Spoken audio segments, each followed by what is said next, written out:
Hi friends, welcome to Samayal channel. இன்னைக்கு நம்ம cheese garlic bread எப்படி செய்யறதுன்னு பார்க்க போறோம். இது வந்து ரொம்பவே சிம்பிளான ரெசிபி. ஒரு 2-3 ingredients தான் யூஸ் பண்ண போறோம். சீக்கிரமா செஞ்சிரலாம்.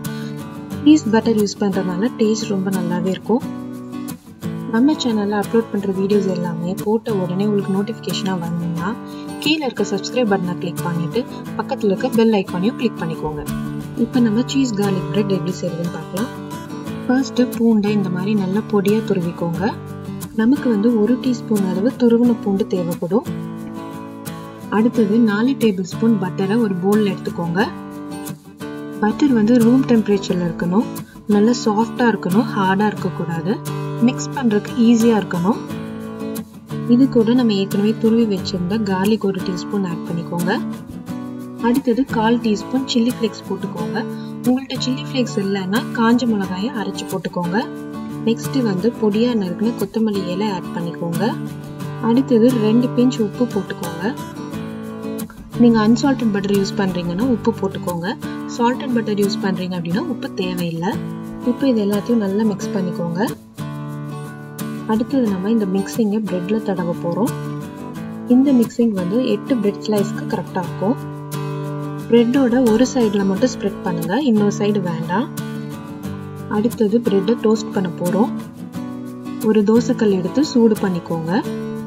சூடானதும் லோ ஃப்ளேம்ல வச்சிருங்க. இப்போ இது மேல நம்ம ஸ்ப்ரெட் பண்ணி வச்சிருந்த பிரெட் ஸ்லைஸ் வச்சிருங்க.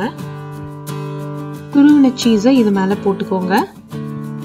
உங்களுக்கு விருப்பமான சீஸ் எதுவோ அதை போட்டுக்கலாம். நான் இன்னைக்கு மொசரெல்லா சீஸ் யூஸ் பண்ணியிருக்கேன். சீஸ்க்கு மேல இன்னொரு ஸ்லைஸ் பிரெட்டை வச்சு மூடி போட்டு மூடிடுங்க.